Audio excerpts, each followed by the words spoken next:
want to say a huge thank you to Senator Phil Boyle, doing so much and working so hard to make all of this possible. And we're going to go into each of the 3 areas in a moment. But I had to mention that. I mean, we're talking about 60 hours of testimony, 18 forums, 270 speakers, 2,100 attendees. And their mission is to get this not only through the state, but perhaps even end up worldwide. And we're talking about drugs costing taxpayers $1 billion a year. So I wanted to say that very, very nice thank you, but I also want to share a little bit of his background. He's a lifelong resident of New York's 4th State Senate District. We have a couple of things in common, you see. We not only have some of the same friends, some of the same outings, but we were born in the same hospital, Southside in Bayshore, Long Island. But he also served on Capitol Hill, and he was a congressional aide for Congressman Frank Horton, and also campaign manager and chief of staff for a friend of mine, who's Rick Lazio. Elected to the New York State Senate in 2012, he also serves, in addition to this, as chairman of the Senate Ethics Committee, member of the Senate Standing Committee on Construction, Commerce, Small Business, Economic Development, Local Government, Gaming, Waging, Consumer Protection. But today he's going to talk specifically about the legislative pieces that have been passed. By the way, he's an attorney in Uniondale with Steinberg and Boyle, a member of the Iberians, and if you don't think that's enough, he was an emergency medical technician in Great River, and also he is a volunteer fireman, and welcome to Making a Difference. My pleasure to have you here. How exciting, how wonderful. Now, I'm going to show a very quick video, and I would like your reaction to it. Great. All right, this video is taken from people talking about the difficulty. So let's just take a look at this from you. We lost our son, Matt, 25, who's 25. We lost him on February the 3rd, 2011, after a 7-year battle with addiction. He was our only child, but in reality, there were 2 of him. There was Matt clean and sober. There was Matt when he wasn't. Everyone says, not my child, not my family, but addiction does not discriminate. It affects people from all walks of life, single-family homes, or single-parent homes, 2-parent homes, and people from every social and economic group. It is an equal opportunity destroyer. I don't know what to do. I don't know where to go. I don't have insurance. I don't have choices. To get help, it was going to take weeks. And the problem is that we can't wait weeks. This kid would have been dead in days. Now, fortunately, because of who I was, I firmly believe he was able to get help sooner. But it shouldn't have to be that way. Anybody should be able to pick up the call and be able to get their kid or a family member or a friend assistance that they need, and it's not happening. The end of the story is that this is what I have left of my son. These are his ashes. He died 6 weeks ago today from a drug overdose. OASS estimates that 1.9 million residents aged 12 or older experience substance dependence or abuse. And this number actually includes 153,000 adolescents. In my little town, just last week, 7 teenagers were arrested for heroin.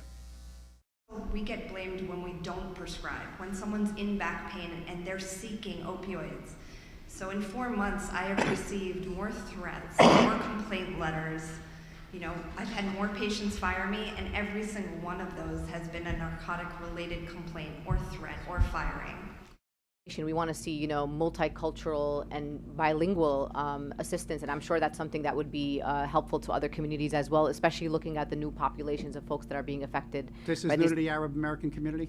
Yes. Very new in the past year or so, you'd say? I would say 2 years now that we've been are at least hearing about it. And I think the issue around it is that, these are, like you said before, and others on the panel have said, this is not about, these like low income, kids from the streets. These are from good families, hardworking families, and their parents have no idea. They don't have bad parents. Their parents don't know what the signs are.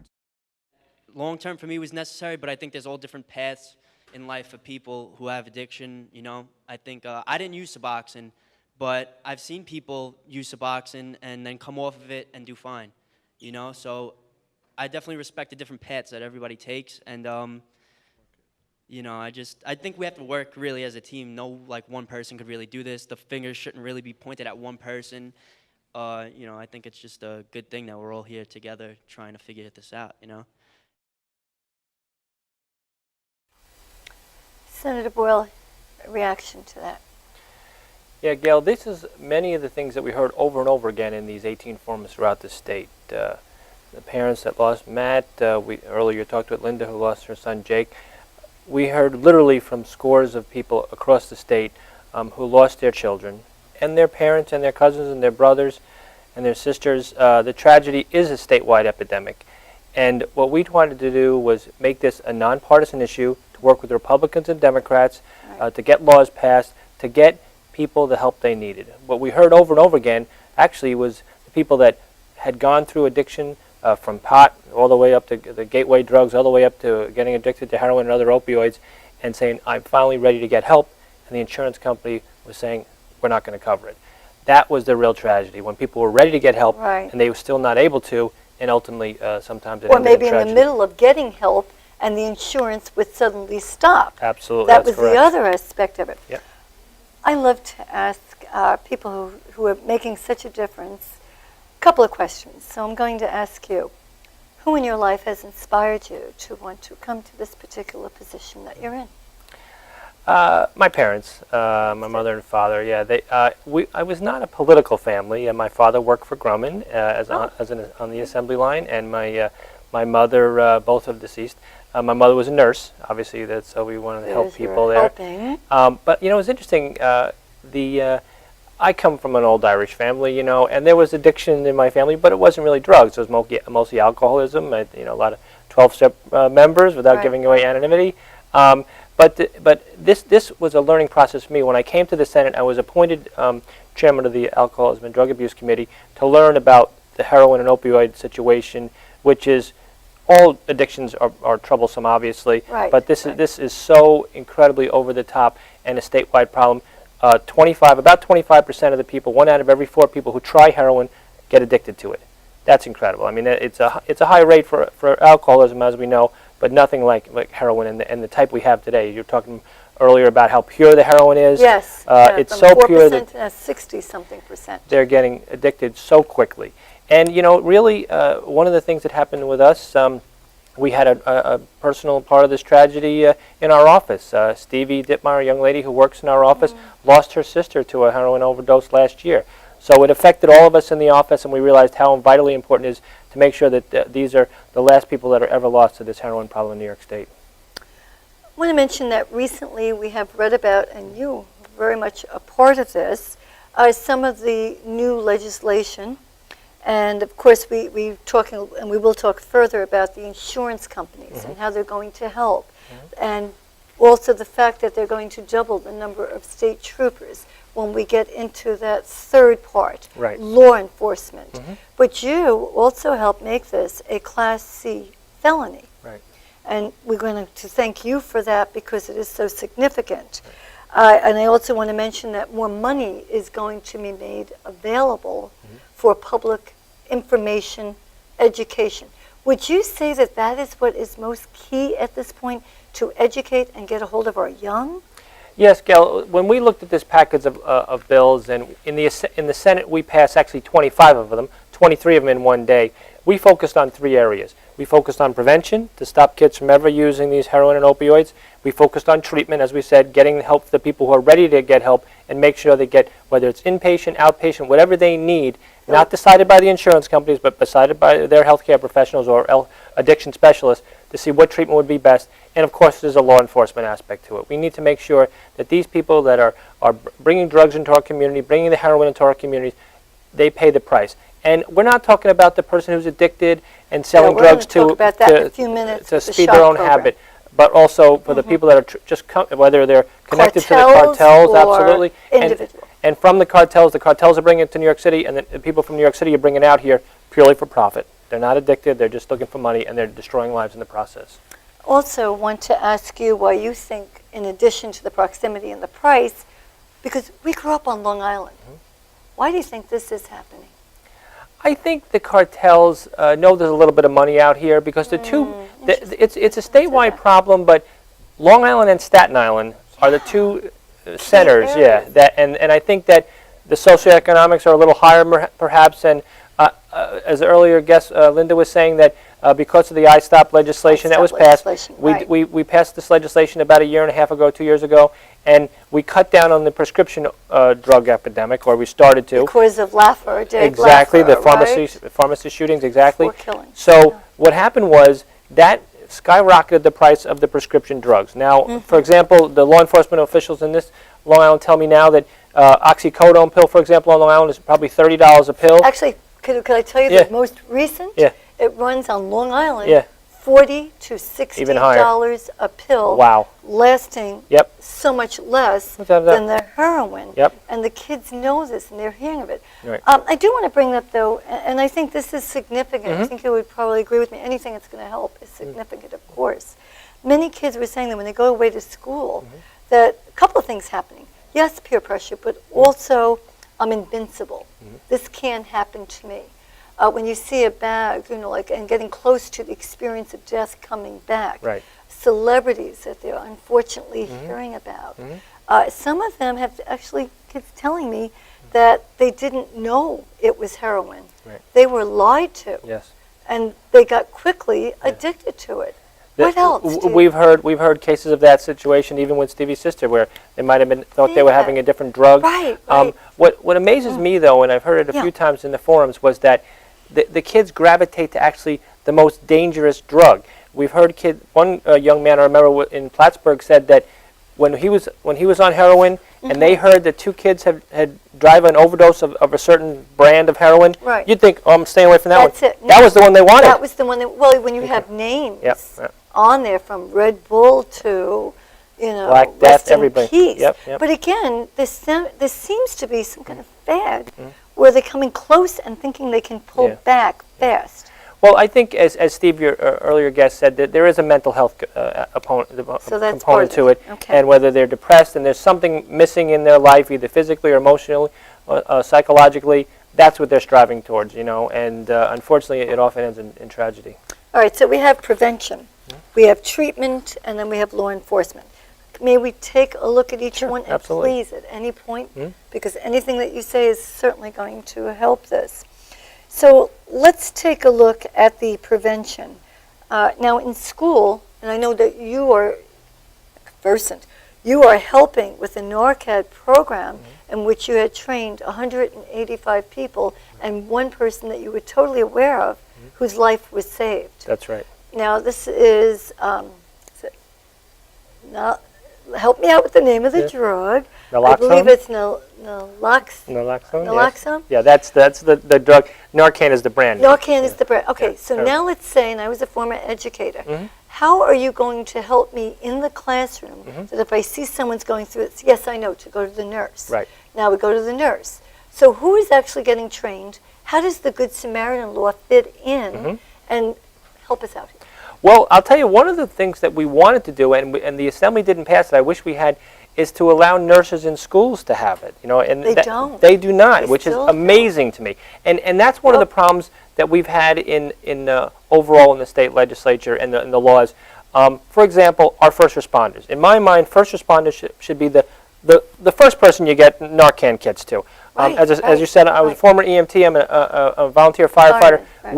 I can be trained with Narcan, and I did myself. I went to the class and I got the bag. God forbid I ever need it, but it'll be there just in case. You're there with but I can do it as an individual, but not as a firefighter, volunteer firefighter. I mean, I think every volunteer fire truck in New York State should have it on there just in case. I thought they could. They do not. No. So how can this be changed? We're trying to change it so now they can be trained as a fire department, and so, like for example, I'm in Great River Fire Department. We get a call. There's a drug overdose, and we've had a few of them even in Great River. Can step off the truck and administer Narcan as Phil Boyle, but not as the volunteer firefighter. And now in school, so as a teacher, if something, God forbid, happened, Yeah. am I going to be trained? And as an individual, I can do it, but not as a teacher. That's what we're trying to do to figure Okay, out the this is liability, something because no. obviously the schools, well, are we going to be sued? Sued. But I the nice thing about naloxone or Narcan is that there's no ill effects. I mean, if you can't mistakenly use it. If the Okay, person is having an you have to be opioid trained. epidemic overdose, you can save them, and you may have to, and then you call 911 right away to get them to the hospital. But if they're not, there's nothing going to be wrong. sprayed, Exactly. It's it's not like taking a nose, drug it's that's not going to hurt injection. someone.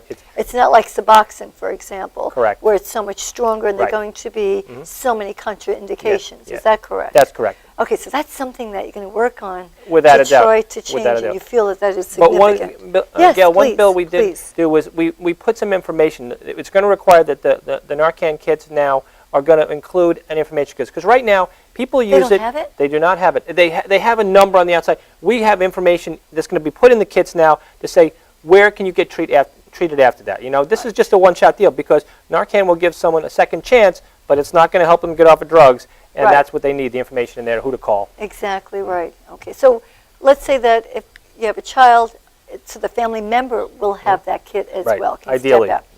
All right, so we have the Shed the Meds, which is so significant. Huge. We have the iStop, okay. Now, programs. What monies are being allocated now for more programs for treatment?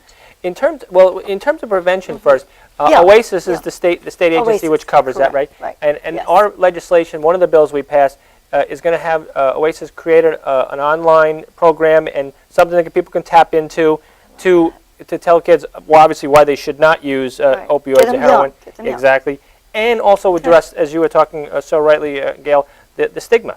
I mean, it's so many years. Parents, I don't want to talk about it. This is problem, Right, and so It's like Chicken Little. yeah, exactly. Yeah. That's what it is, like an ostrich, and you can't do it. We need to say, and I've always looked at it this way. If I think of a parent coming up to me and say, "Oh, Phil, my child has cancer," what do? You hug them. You say, well, "How can I get you What help? can I What do can to I do to help?" you? You don't ignore it. I would like it to have New Yorkers have the mindset they want to go up and say, "My child is addicted to heroin or opioids," and then you have the same reaction. What can I do to help? That's the type Right, of empathy and sympathy you're going to have. Not like, "Oh, your son's addicted. I'm sorry, I don't want to talk about that." No. It is changing. We're not there yet, it but is I think as we get so more and more of shows this, like this, getting this it is- out there in the media, talking Without to a doubt. people, not condemning, Yep. but helping. Right. Okay, I see. I love that. All right, now let's talk about, unless there's another area of prevention. Otherwise, I'll move on to the next part. I will Yes, very quickly. please. One of the other bills Take your in time. regard with school-based training and Yes. age appropriate. So the education department is coming up with an age appropriate schooling to teach the Program. kids. Yeah, because now Excellent. we've had experts say, well, you should teach kids in the middle school, in the high school, some in kindergarten, some in elementary school. They're all I over think the the place. youngest the better. So the state ed department is going to come up with a program, school-based, age appropriate. All right, let's go into part 2, which is increasing the availability and efficiency of addiction treatment. You said, or was said, is one of the pieces of legislature, create a new model of detoxification Right. and transitional services. Is my understanding then that will be less people in emergency rooms and more, is that correct? That's exactly right. And, So many people are ending up having to go to detox into emergency rooms, Right, and it's taking up spots that maybe That shouldn't be. shouldn't be there. There's got to be a Okay. better model. And we found in different parts of the state, as I said, with 18 forums around the state, many parts of the state do not have detox. We were in Plattsburgh, and I was, a lot of these areas are saying, well, we don't have a good treatment facility. It's a couple Right, hours. right. They didn't even have a detox in Plattsburgh, and it's not a small place, So no, that's a big we need to get a statewide model where they're not going to end up in the emergency room. We're going to get them the detox they need, 4 or 5 days, whatever it is, and then they get them into long-term treatment that really get them off the heroin. What about a relapse treatment program? Mm-hmm. What do you think of that, and what monies can be allocated for it? Because that's what I'm hearing. It's Relapse. huge, Gail, and that's another bill by Senator Carlucci, who sponsored. He Oh, was yes, actually yes. he's the chairman of the Mental Health Committee in the Senate, and he sponsored this bill on wraparound services, which says when you get out, we're going to help you. And we heard it over and over again, where the young man or woman was in treatment. They were there for several months, right? And then that's it. They went out. They went back home to the same friends, the same school, the same family situation. Right. So you got to get them away from that And they were- whole atmosphere. You need the And services. sometimes when you go into it, you have to be very careful that you're not with other people that can say, I can help you out. I Yeah. can hook you up, so to speak. Without a doubt. Let's talk, please, about PINs. Mhm. Person in need of supervision. Can Right. parents force their kids to do this, and is it happening? They will now. They weren't They before, weren't able to. which amazed me. We Okay. heard from several parents that said, and I understand that, you know, if your son or daughter is 24 years old, is Right. you know, an adult, and they make their own decisions, and you can't. Right. Well, No. there were treatment providers saying if a 15-year-old was sent there by his family, he wanted to walk out the door, there was nothing they could do to stop him from walking out the door. So we focused on that. So now, Right. through the PINS process, persons in need of supervision, Right. they will get them the treatment they need, keep them there. They may not like it, but they're going to get the help they need. What about affordability? That's the biggest bill of all. That's a big A bill Am by I hitting the Senator. hard questions? Absolutely, very good. Senator Seward is the chairman of the Senate Insurance Okay. Committee, and our great Senator Kemp Hannon here on Long Island has been a leader on this for years. And together they brought us legislation which is going to change the insurance structure. It As we will were change. talking before, Yes, yes. the insurance companies were watching the bottom line and often denying treatment to these people. Now it's going to be standardized. Good, You're going to they're going excellent. to all have, every insurance company has to follow a model and have an addiction specialist make the determination what Positive treatment note. is going to be provided. The third part now is law enforcement. Mm-hmm. And to segue into that, I would love to do part of your task force. Mm-hmm. You're introduced at the beginning of the segment, and your thank yous accordingly. And then we have Sheriff Michael, I believe it's Schrift, Yeah. who's from Sullivan County, Right. who has an incredible story. So shall we watch that? Absolutely. Thank you. I'd like to thank everyone for coming here today. This is a press conference of the Joint Senate Task Force on Heroin and Opioid Addiction. This task force was formed by majority co-leaders Senator Skelos and Senator Klein. I'd like to thank them for their vision in forming this task force and allowing me to chair it as chairman of the Senate Alcoholism and Drug Abuse Committee. I'd also like to thank the co-chairs of the task force, Senator Carlucci and Senator Zolio, and thank all the members of the task force. And thank you for participating in the forums that we've had. I'd also, very importantly, like to thank the staff, my own staff, the staff of all the task force members, and the central staff of the Senate majority, who had done yeoman's work. I can't imagine the number of hours they put in putting this legislative package and report together, and thank everyone for participating. Our final speaker is the Sheriff of Sullivan County. In the 17 forums that we held across the state, we heard from many families who were personally affected by the heroin and opioid crisis, and we heard from many law enforcement officials. Sheriff Michael Schiff is a unique situation because he experiences this heroin problem from both areas. Sheriff, we thank you so much for coming, and please tell us your story. The next step was heroin. It's cheaper, it's more readily available. So we pushed people into heroin. Now that is the drug of the day. If we are effective and we cut down the supply of heroin, make no mistake, it will be something else. We have to be ever vigilant. Law enforcement needs to be well funded and directed and trained in this venue. Right now, everyone has cut back on law enforcement, and they wonder why these things are spinning out of control. Secondly, I was asked to be here because I have a daughter who is a heroin addict. She's a very kind, decent child. And as the doctor said, and I got to quote the coordinator for mental health in Sullivan County, Joe Tedora. He said basically the same thing, and it stuck with me.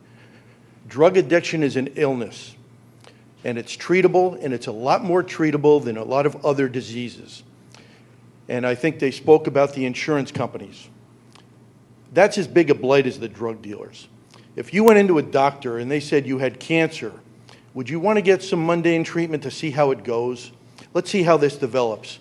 Let's see how you feel about it in a month or two. Maybe the tumor won't grow. Maybe you won't feel so bad or you'll tolerate the pain. No, you expect aggressive medical treatment. That is not the case with drug addiction. They have it totally backwards. Instead of hitting it hard in the beginning, they want you to fail several times. They want you to keep coming back to the well. Maybe you'll get better on your own, maybe with a little bit of counseling. We won't have to make a major investment in you, but you're dragging the problem on. And the end result is we're where we are now, and it's not a pretty place. So I think we need to address this on many levels. I've been speaking about this, that my daughter has this problem. My wife, Christine, and I decided when we realized she had this problem, and it started with pills. We have 2 younger children. We hit it head on.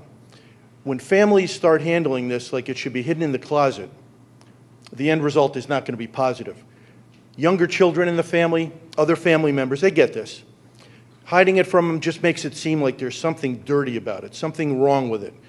We have to face it for what it is. It's an illness, and address it head on, honestly, with our families and our community. Senator Boyle, I do have to ask you about the third aspect of this in law enforcement, which you have played such an intrinsic role.